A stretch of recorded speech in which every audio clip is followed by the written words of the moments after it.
The air was thick with tension as the harsh buzz of the intercom echoed through the empty hallways. "This is not a drill. Repeat. This is not a drill. Lockdown procedures are now in effect. Teachers, secure your classrooms.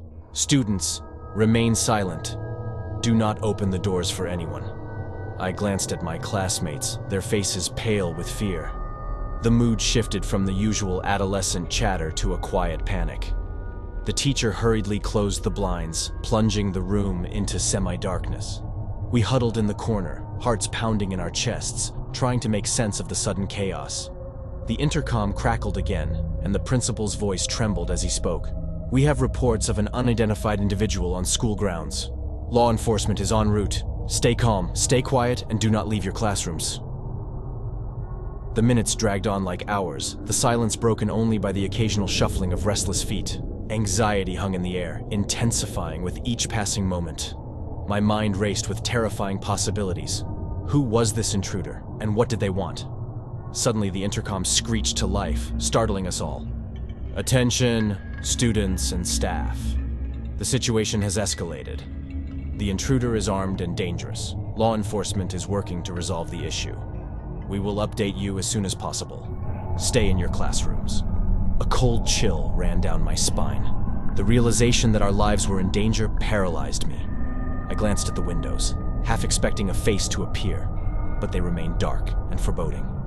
As the minutes turned into an eternity, a low murmur of voices emerged among my classmates. Whispers of uncertainty and fear filled the room. A girl across from me stifled a sob, and the tension reached a breaking point. Suddenly, the intercom crackled again, but this time, it wasn't the principal's voice. It was a guttural, distorted sound that sent shivers down my spine. "I can see you," it hissed, the words slithering into our ears. Panic erupted in the room, as students screamed and pushed towards the door. The teacher desperately tried to restore order, but the fear was contagious, spreading like a wildfire. The lights flickered, casting eerie shadows on the walls. The intercom continued its disturbing message. "I know you're in there. There's no escape." I clutched my desk, my knuckles turning white. The room felt like a pressure cooker, ready to explode. The intercom voice grew louder, more menacing, as if it was in the room with us. And then, silence. The intercom fell silent, and so did the panicked cries of my classmates. We sat there, breathless, waiting for the next horrifying revelation. The air felt thick, as if something unseen lingered in the darkness. After what felt like an eternity, the principal's voice crackled back to life. "Law enforcement has neutralized the threat.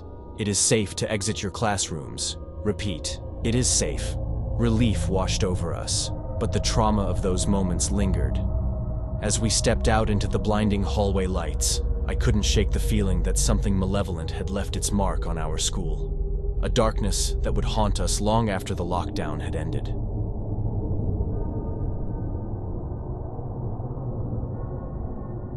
The fluorescent lights flickered above as the intercom crackled to life, its usual monotone voice replaced by a strained, anxious whisper.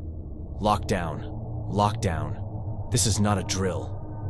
The announcement sent a shiver down my spine, and the classroom plunged into an immediate silence. The air grew thick with tension as we huddled in the corner, the once familiar walls of the school now feeling like a cage. I exchanged a glance with my classmates, their faces reflecting the same fear that clenched my stomach. Outside, the wind howled, making the branches tap against the windows like skeletal fingers. My gaze darted around the room, searching for some reassurance, but all I found were wide eyes and trembling hands. The teacher, usually the embodiment of control, looked just as scared as the rest of us. Time stretched into an agonizing crawl, and whispers rippled through the trapped silence. No one dared to voice the questions on our minds. What was happening? Was it a threat from within, or an external danger that had breached the sanctuary of our school? A sudden crash echoed through the hallway, sending a collective gasp through the room. The noise was unnatural, a discordant symphony that set our nerves on edge. It wasn't long before we heard footsteps, slow, deliberate, and echoing ominously down the corridor. I held my breath as the doorknob jiggled, the hinges groaning in protest. The room fell into complete darkness as the teacher switched off the lights, and the only sound was the erratic beating of my heart. The footsteps grew louder, closer, until they halted just outside our door. My mind raced, conjuring images of unspeakable horrors that lurked in the shadows. The air inside the room seemed to grow colder, and my breath formed misty clouds in the blackness. I strained my ears, attempting to discern any clue about the approaching menace. Then came the voice, a whisper that slithered into our ears, a distorted amalgamation of despair and malice. "Let me in." A chill ran down my spine, and a collective gasp escaped the lips of my classmates. The voice didn't belong to anyone we knew, and its haunting plea held an otherworldly quality that defied explanation. Panic gripped us tighter as the entity outside continued its eerie supplication. The minutes crawled by, each second an eternity of dread. The intercom crackled to life once more, but instead of guidance or reassurance, it emitted a guttural moan that sent shivers through our very souls. The voice outside grew more insistent, now a raspy demand pounding against the barriers of our sanity. I clutched my trembling hands together, silently praying for the nightmare to end. The footsteps retreated, leaving behind an oppressive silence. The intercom fell silent, and the lights flickered back to life. The teacher cautiously turned them on, casting a pale glow over the room. The intercom crackled again, the monotone voice returning, but this time with a haunting finality. Lockdown lifted. As the door swung open, revealing the empty hallway, a sense of surreal relief washed over us. We stumbled out of the classroom, our nerves still frayed, and exchanged glances that spoke of shared trauma. The school, once a haven of learning, had become a battleground between the known and the unknowable. And as we emerged into the uncertain daylight, we couldn't shake the feeling that something had left its mark on our world, an indelible stain of fear that would forever linger in the halls of our memories.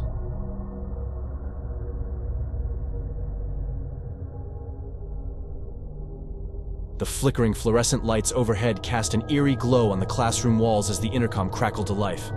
"This is not a drill! I repeat, this is not a drill! Lockdown procedures are in effect!" My heart pounded in my chest, drowning out the distant wail of the emergency siren. Glancing around the room, I saw fear etched on every face. The teacher rushed to the door, fumbling with the lock, while the rest of us huddled in the corner, the cold linoleum floor sending shivers through our bodies. The announcement over the intercom was cold and detached. "There is an unidentified threat within the school premises.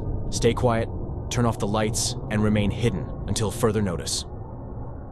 A shiver ran down my spine as the room plunged into darkness. The only sound was the collective hush of terrified breaths.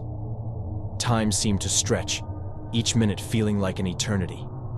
Whispers circulated among us, rumors of an escaped convict or something far worse. Suddenly, a soft tapping echoed in the hallway outside our classroom. My breath caught in my throat as the tapping grew louder, more insistent. The teacher held a trembling finger to her lips, warning us to remain silent. The tapping reached a crescendo, and then silence. But the silence was shattered by a low, guttural growl. It seemed to emanate from the very walls around us. Panic set in as we realized the threat was not outside, but within the confines of our supposed safe haven. A pale glow emanated from the teacher's phone as she checked for updates. The screen illuminated her face, twisted in terror. "They say it's coming from inside the school. They can't identify what it is, but it's hunting room by room." The intercom crackled to life once more. "Stay hidden. Do not make a sound." A shadow moved across the frosted glass of the classroom door, elongated fingers reaching out like tendrils of darkness. I held my breath, praying it wouldn't notice us. The growls grew louder, now accompanied by an unnatural sound, a mixture of a distorted laugh and a mournful wail. The tapping resumed, now on the door itself, slow, deliberate. It seemed to know we were in here, cowering in the dark. I clutched my backpack, trying to slow my racing heart. The intercom buzzed again, the voice on the other end shaky and unsure. "Lockdown lifted. The threat has been contained." Relief washed over the room. But as the lights flickered back on, revealing the trembling faces of my classmates, the horror lingered. What had been in the school with us? The unanswered question hung in the air, haunting us long after the lockdown was lifted. turning the once familiar halls into a maze of shadows and fear.